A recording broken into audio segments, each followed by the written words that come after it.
You ever watch someone call the cops on you and realize halfway through they just made the worst mistake of their life? The smell of gasoline hung in the warm Texas air when the first patrol car rolled into my station, red and blue lights bouncing off the chrome pumps like a 4th of July parade gone wrong. Gravel crunched under the cruiser tires. Customers froze mid-step, coffee cups in hand, watching the little suburban spectacle unfold beside pump number 4. And right there in the middle of it all stood Deborah Whitmore, president of the Willow Creek Estates HOA. Arms crossed, sunglasses perched on her nose like she was about to give a press conference instead of starting a scene at a family gas station. She pointed straight at me the second the officers stepped out of their cruiser. "That's him," she said loud enough for half the county to hear. "He refused service and threatened a community leader." Now here's the thing about accusations like that. They sound dramatic. They sound official. But they also sound a lot less convincing when the entire gas station is covered in security cameras. I leaned against the pump, wiping my hands with the same red shop rag my dad used to carry in his back pocket when this place was still just 2 pumps and a tin roof back in 1983. The low hum of the fuel pumps filled the air, steady and familiar, like a heartbeat that had been running here for 40 years. Carter Fuel Station. My station. My family's station. My father built it after coming home from Vietnam with nothing but a mechanic's toolbox and a stubborn refusal to work for anyone else ever again. Back then, this stretch of road outside Austin was cattle land and dusty Tulane Highway. Now it sat right next to Willow Creek Estates, a tidy HOA neighborhood full of manicured lawns, white fences, and people who believed community rules applied to everyone except themselves. Deborah Whitmore had moved in about 3 years ago, and from the day she arrived in her pearl-white Lexus SUV, she acted like she'd been elected mayor of the cul-de-sac. She walked around with that smile that never quite reached her eyes, the kind that suggested she thought the rest of us were extras in the movie of her life. Most people in the neighborhood just nodded politely and stayed out of her way. I tried that approach too. It worked right up until the morning she decided my gas station owed her something for free. See, Deborah had this theory that being HOA president made her some kind of community authority. According to her logic, businesses near Willow Creek Estates should show respect to neighborhood leadership. And by respect, she meant free gasoline every time she pulled up to pump number 4. The first time she asked, I thought she was joking. The second time, I told her we didn't give out free gas to anyone. The third time, well, that's when she smiled, took out her phone, and said something that made every customer nearby go quiet. Maybe the police can explain how businesses are supposed to treat community leaders. The distant wail of a siren had started about 5 minutes later. And now here we were, 2 officers standing between us. Deborah Whitmore looking like she'd already won, and me standing beside pump number 4, smelling gasoline and warm asphalt, knowing something she didn't. Because while Deborah thought she'd just called the police to shut down a stubborn gas station owner, what she'd actually done was invite them to watch the security footage. Officer Daniel Ruiz glanced from Deborah Whitmore to me, then back again, the way a man does when he knows there is a neighborhood argument hiding underneath a dramatic complaint. The late afternoon sun baked the concrete around the pumps, and the faint ticking sound of cooling engines filled the air as a pickup truck idled near pump number 2. The smell of regular unleaded drifted through the station, sharp and familiar, mixing with the dusty Texas heat. Deborah stood beside her Lexus like she owned the ground it was parked on. Her sunglasses reflected the flashing lights of the patrol car, and the small crowd of customers watching from the convenience store doorway only seemed to make her posture straighter. "Officer, I tried to resolve this politely," she said, voice smooth and confident. "But this man refuses to cooperate with the neighborhood. Businesses have responsibilities to the community." I folded the shop rag once more and slipped it into my back pocket, the same habit my father had drilled into me when I was 12 years old and learning how to run the register without shortchanging people. Carter Fuel Station had never been fancy. 2 pumps when my father opened it, now 6 after I expanded it 10 years ago. A small convenience store with coffee that most truckers said was better than anything in town, a cooler full of cold drinks, and a wall of local photos from when this stretch of highway was mostly ranch land. My father used to say a gas station tells you everything about a place. If the pumps are clean, the coffee is fresh, and the owner knows your name, you're probably somewhere people still believe in doing things the right way. I had been running the place alone since he passed away 5 years earlier. 6 days a week, sunrise to sunset, sometimes longer if a delivery truck came late. Most customers were regulars. Construction crews heading to job sites. Ranchers hauling feed. Families driving through on their way to the lake 20 miles north. And then there were the Willow Creek residents, who arrived after the subdivision was built 3 years ago like a row of identical houses sprouting out of the pasture overnight. At first I welcomed the extra business. New neighborhood meant more coffee sales, more fuel, more people stopping by for cold drinks during the summer. Most of them were decent folks. Teachers, office workers, retirees who liked to chat for a minute while their tank filled. Deborah Whitmore was different. She introduced herself the first week she moved in, stepping out of that white Lexus with a clipboard in hand like she was conducting an inspection. She told me she was the president of the Willow Creek Estates Homeowners Association. She explained how the neighborhood maintained community standards. She said it the way some people say law enforcement, with the quiet assumption that authority followed the title. I nodded politely and wished her a good day. For a while that was the end of it. Then one morning about 2 months later she pulled up to pump number 4, filled her tank, and walked into the store smiling like we were old friends. When I rang up the sale, she leaned slightly across the counter and said something that made the man behind her in line raise his eyebrows. "Oh, this one is on the house," she said lightly. "Businesses supporting the neighborhood. It is a community partnership." I remember staring at the register screen for a second, thinking maybe I had misheard her. "Ma'am," I said carefully, "gasoline here costs the same for everyone." Her smile froze just enough to reveal the first crack in that confident expression. And that moment, standing at the counter with the quiet hum of refrigerators behind me, was the first time I realized Deborah Whitmore was not asking for a favor. She was testing whether I would say no. Deborah Whitmore did not like hearing the word no.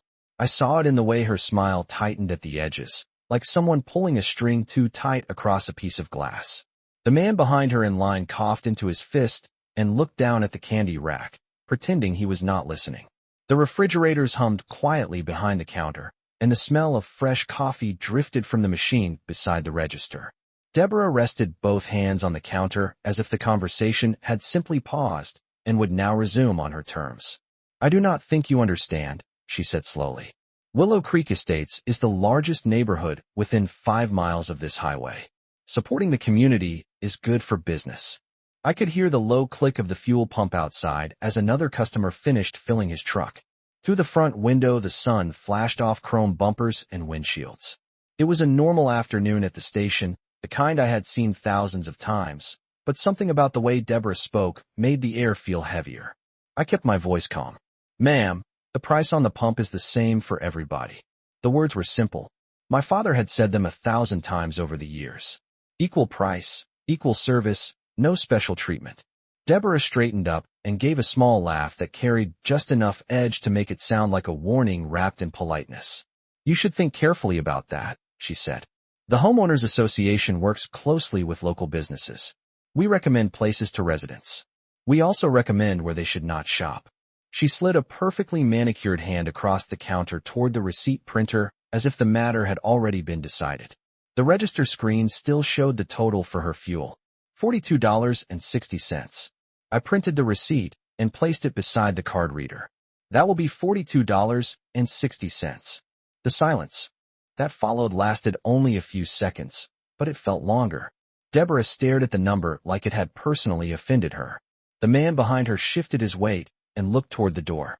Finally, she tapped her credit card against the reader with a short, sharp motion. The machine beeped. "Transaction approved." She picked up the receipt, folded it neatly once, and slipped it into her purse. When she looked back at me, the smile had returned, but now it was colder. "Businesses that cooperate with the community tend to do better," she said softly. "You will learn that." Then she turned and walked out into the bright Texas sunlight, heels clicking against the concrete floor. Through the window, I watched her climb into the white Lexus and pull away from pump number 4. For a moment, I thought that was the end of it. People make strange requests sometimes. Usually they realize the answer is no and move on. But Deborah Whitmore was not the kind of person who moved on from a challenge. Over the next few weeks, she came back again and again, always parking at the same pump, always stepping inside with that same confident expression like she was arriving to collect something that already belonged to her. Each time she filled her tank, each time she walked inside and waited at the counter, and each time she repeated the same quiet expectation that I would eventually decide the rules did not apply to her. The hum of the station continued around us every day. Fuel pumps clicking, car doors closing, customers chatting about weather and weekend plans. But every time Deborah Whitmore walked through that door, the air seemed to tighten just a little, like the beginning of a storm that had not quite arrived yet. The pattern became obvious by the third visit.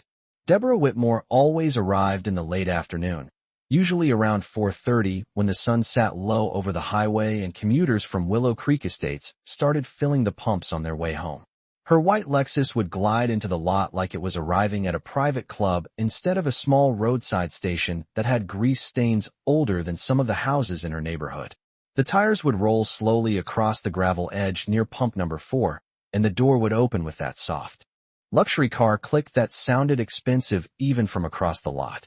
I would hear the pump handle lift, the steady ticking of gasoline flowing into her tank, then the familiar sound of heels crossing the concrete toward the store.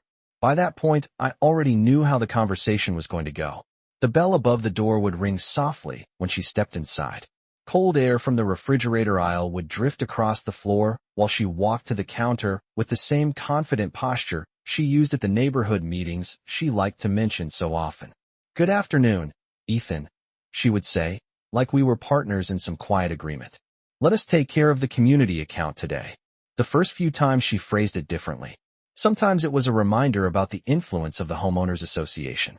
Sometimes it was a suggestion that loyal businesses earned loyal customers. Once she even slid a glossy flyer across the counter showing a Willow Creek community event and pointed to a section labeled local business partners. But the meaning was always the same. Free fuel. I gave her the same answer every time. Calm voice. Simple words. The price on the pump is the price for everyone. Around us the station kept running like it always had. A rancher in a dusty pickup once leaned on the counter waiting to pay for diesel, while Deborah explained that businesses near a neighborhood should be more cooperative. He glanced at me, and then at her, and shook his head slightly like he had just watched someone try to argue with gravity. Another afternoon, a mother with 2 kids buying soda paused halfway to the cooler when Deborah started talking about community standards. The kids stared at the candy display, while their mother quietly whispered that they should hurry up. Deborah never raised her voice. That was the strange part. She spoke the way people do when they are used to getting their way through confidence alone. But each time I said no, that polished calm slipped a little more. The smiles lasted a little shorter. The pauses between her sentences grew longer. One evening she stood at the counter after paying for her gas and looked around the store slowly. The coffee machine hissed behind me. A delivery truck rumbled past on the highway outside. "You know," she said thoughtfully, "the Homeowners Association has regular communication with the city. Permits, inspections, safety compliance. It would be unfortunate if unnecessary attention fell on a small business like this." The words hung in the air like a thin cloud before a storm. I did not answer right away. Instead, I looked out the front window at pump number 4 where her Lexus still sat, the metal handle resting against the pump housing. I had heard that kind of suggestion before over the years. People sometimes believe pressure will change the rules. My father used to laugh when it happened. He would wipe his hands on a rag, lean against the counter, and say something simple that always ended the conversation. I use the same line now. "Ma'am," I said quietly, "this station has passed every inspection for 40 years. Deborah watched me for a moment, studying my face like she was trying to decide whether I understood what she was offering or threatening. Then she picked up her purse, gave that tight, polite smile again, and walked out to her car. The engine started. The Lexus rolled away toward Willow Creek Estates. And that was the moment I realized something important. Deborah Whitmore had stopped asking for free gasoline. She had started trying to force it. The shift happened about 2 weeks after Deborah Whitmore stopped pretending her requests were friendly suggestions. Late August heat hung over the station that afternoon, the kind that makes the asphalt smell warm and heavy under the sun. Cicadas buzzed in the trees beyond the highway, and the steady hum of fuel pumps blended with the sound of tires rolling over gravel. I was restocking the drink cooler when her Lexus turned into the lot again, slow and deliberate, like someone arriving to collect something that had already been promised. "Pump number 4, Same as always. The engine shut off. The door opened. I could see her reflection in the glass door of the store before she even walked inside. Deborah moved with the same confident rhythm she always had, heels clicking across the concrete floor while the bell above the entrance chimed softly. Two construction workers stood at the coffee counter pouring fresh cups, their dusty boots leaving small prints on the tile. They glanced over when Deborah stepped up to the register. "Afternoon, Ethan," she said smoothly, resting one hand on the counter. "I trust you have reconsidered your position." I closed the cooler door and walked back behind the register, wiping my hands with a paper towel. "No, ma'am," I said calmly. "Fuel costs the same for everybody." One of the construction workers chuckled quietly into his coffee cup before quickly pretending he had not heard anything. Deborah did not look at him. Her attention stayed fixed on me. "You are being stubborn," she said. "Businesses that cooperate with Willow Creek Estates benefit from our support." Outside, a pickup truck finished fueling and the pump handle clicked loudly into place. The sound echoed through the open doorway for a moment. Deborah leaned slightly closer across the counter. "Let me be very clear," she continued. "If a business chooses not to support the neighborhood may decide not to support that business." I had heard that line before too. Small town pressure. Quiet threats dressed up as community cooperation. My father used to call it the polite version of bullying. I kept my voice steady. "Ma'am, people come here because they want fuel and coffee. That has nothing to do with your association." Deborah's smile vanished completely this time. The change was subtle but unmistakable, like watching a curtain drop after a performance. "Very well," she said. She turned without another word and walked back outside. For a moment I thought she was leaving. Instead, she stopped beside pump number 4 and lifted the handle again. Gasoline began flowing into her tank. I watched through the window while she stood there calmly, one hand resting on the roof of the Lexus as the numbers climbed on the pump display. $10, $20, $30. The warm wind pushed a faint gasoline smell toward the store entrance. When the tank finished filling, Deborah replaced the handle, closed her gas cap, and walked inside again with the same steady pace. The construction workers had already left, their truck rumbling away down the highway. The store was quiet except for the low refrigerator hum. Deborah stopped at the counter and folded her hands together. "You can add that to the community account," she said. I looked at the pump screen through the window and then back at her. "There is no community account," I said. She tilted her head slightly, as if I had just made a small mistake. "Then I suppose you should create one." I shook my head once. "That will be $48.70. The silence between us stretched long enough that I could hear a truck passing on the highway a quarter-mile away. Deborah did not reach for her purse. Instead, she gave a small, amused smile. "You really expect me to pay for that?" I met her eyes. "Yes, ma'am." That was the exact moment everything changed, because Deborah Whitmore did not take out her credit card. She took out her phone. Deborah Whitmore held the phone in front of her like a small piece of evidence already proving she was right. The screen glowed against the polished marble case, while the quiet hum of the refrigerators filled the store. Outside, the sun hung low over the highway, and the warm air carried the faint smell of gasoline drifting through the open door. I stood behind the register with both hands resting on the counter, calm the way my father used to be when someone tried to turn a simple rule into an argument.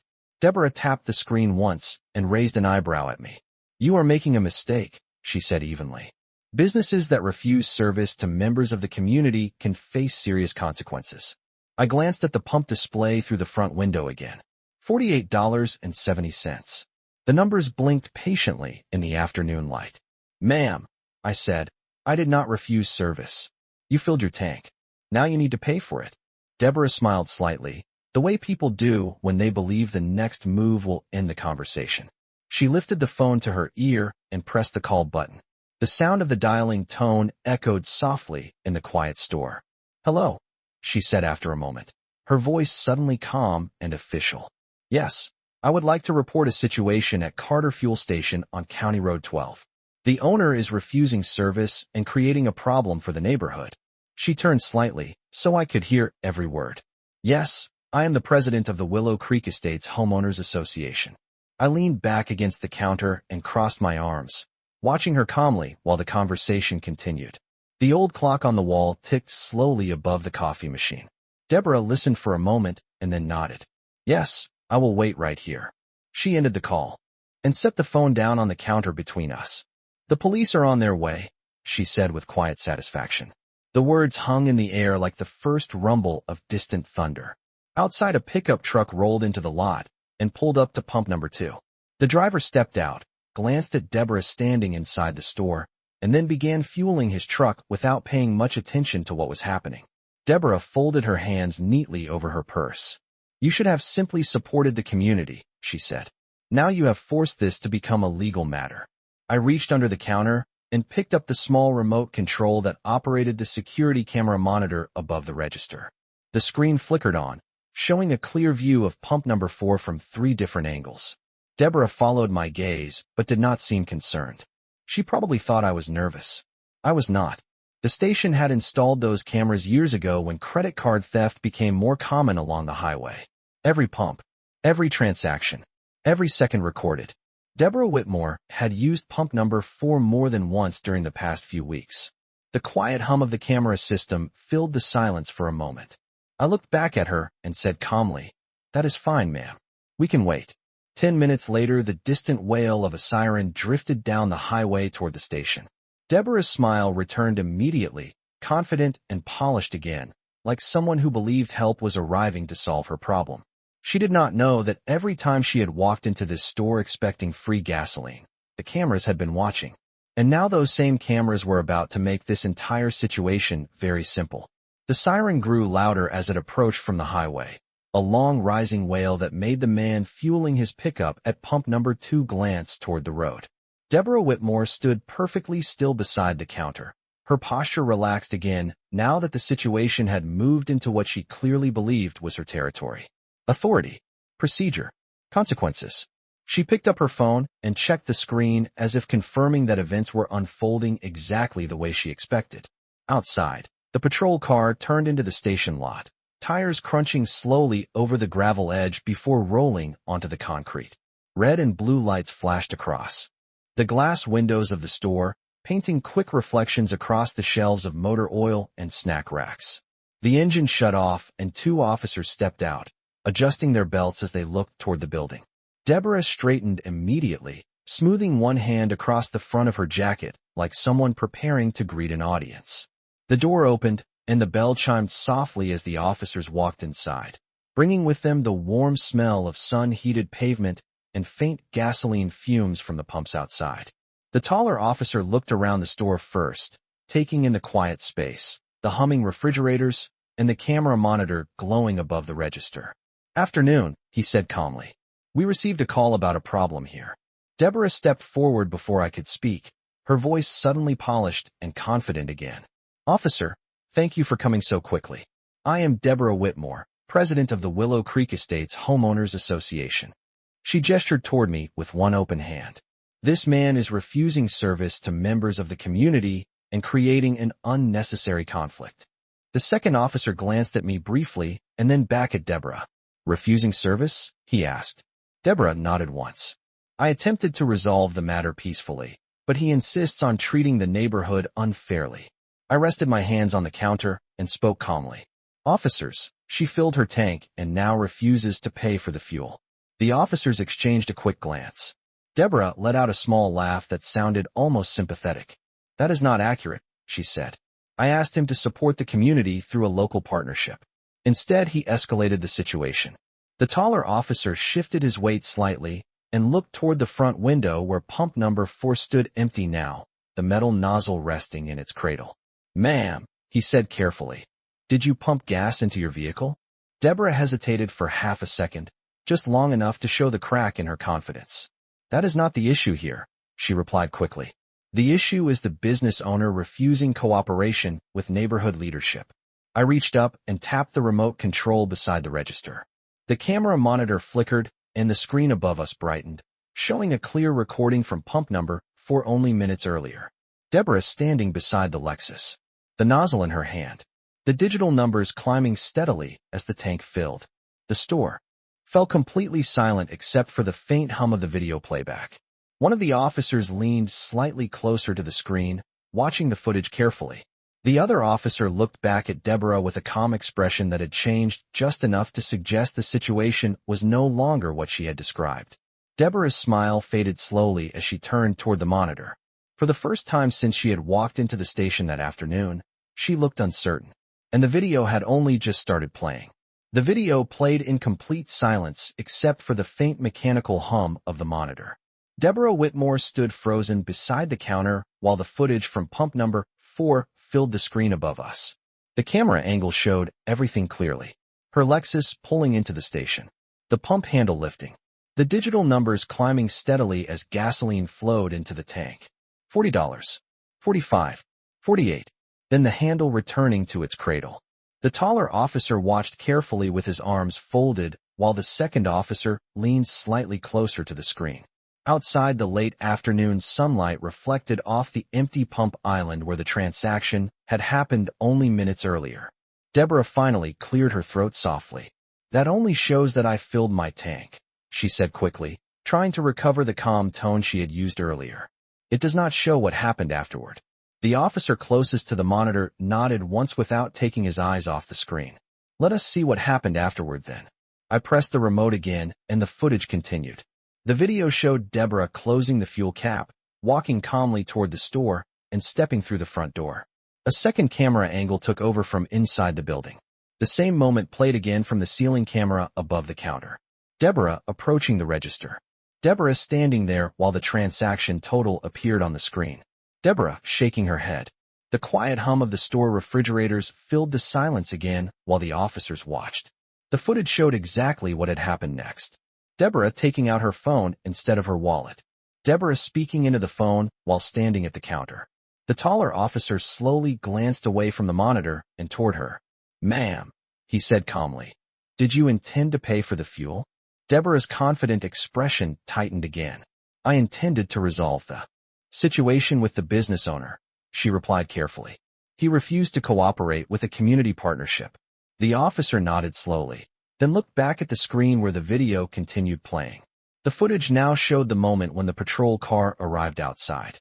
Deborah standing beside the counter with her phone still in her hand. The second officer exhaled quietly through his nose and looked toward me. "How long has this been going on?" he asked. I reached under the counter and pressed another button on the remote. The screen split into several smaller windows showing previous dates from the past few weeks. Each clip displayed the same pump, the same white Lexus, the same pattern repeating again and again. Deborah filling the tank. Deborah walking inside. Deborah standing at the counter expecting the transaction to disappear. The officers watched the clips one after another without speaking. Deborah turned slowly toward the monitor, the confident posture she had worn earlier now fading with every second of footage that appeared on the screen. The taller officer finally spoke again, his tone calm but unmistakably direct. "Ma'am, this video shows multiple instances where you pumped fuel and attempted to leave without paying." The quiet words hung in the air while the store remained completely still. Deborah opened her mouth as if to respond, but for the first time since arriving at the station, she did not seem entirely sure what to say next. The store stayed quiet for several seconds after the officer finished speaking. The only sound came from the refrigerators humming along the back wall, and the faint buzz of cicadas outside drifting through the open doorway. Deborah Whitmore stared at the monitor as the final clip finished playing, the reflection of the screen glowing faintly across her sunglasses. A moment earlier she had stood in the store like someone completely certain of how the afternoon would end. Now that certainty had disappeared. The taller officer folded his arms and spoke in the same calm voice he had used since arriving. "Ma'am, this situation is pretty straightforward." Deborah finally turned away from the monitor and looked at him, the careful smile trying to return to her face. "Officer, you are misunderstanding the situation," she said quickly. "I was attempting to establish a partnership between the neighborhood and this business. There was never any intention to take fuel without paying." The second officer nodded slowly, glancing once more at the paused footage on the screen. "That may be how you saw it," he replied evenly. "But from what we are seeing here, fuel was pumped and payment was refused." Outside, another car rolled quietly into the station lot, the tires crunching softly over gravel before stopping at pump number 3. Life at the station continued the way it always did. Engine starting, doors opening and closing, the ordinary rhythm of people passing through on their way home. Deborah shifted her weight slightly, the confidence she had carried earlier replaced by something tighter and more careful. "Surely this does not need to become an official matter," she said. "There must be some understanding we can reach." The taller officer looked toward me for a moment. "Sir, what is the total owed for today?" I glanced down at the register screen and then back at him. $48.70. Deborah opened her purse quickly and removed her credit card, placing it on the counter with a small movement that carried far less confidence than the one she had made earlier in the afternoon. The card reader beeped softly as the transaction processed. The receipt printed with a quick mechanical whir. She took it without looking at the paper and slipped it into her purse. The officers watched quietly while the moment passed. After a second, the taller officer spoke again.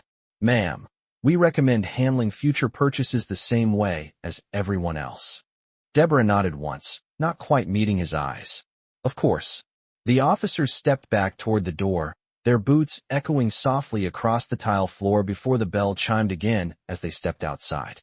Their patrol car lights switched off, leaving the station bathed again in the warm orange glow of late afternoon sunlight. Deborah stood still for another moment beside the counter before picking up her phone.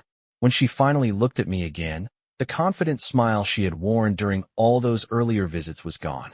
She turned without another word and walked out to her Lexus. The engine started, and the white SUV pulled slowly out of the station before turning toward the entrance of Willow Creek Estates down the road. I watched it disappear past the row of new houses rising above the old pasture land. Then I looked back at pump number 4. The same pump where the whole argument had started. The camera monitor above the register still showed the quiet image of the empty pump standing under the Texas sun. My father used to say a gas station runs on two things: fuel and honesty. People might try to bend the rules now and then, but the truth has a way of showing up eventually. That afternoon, it showed up on camera.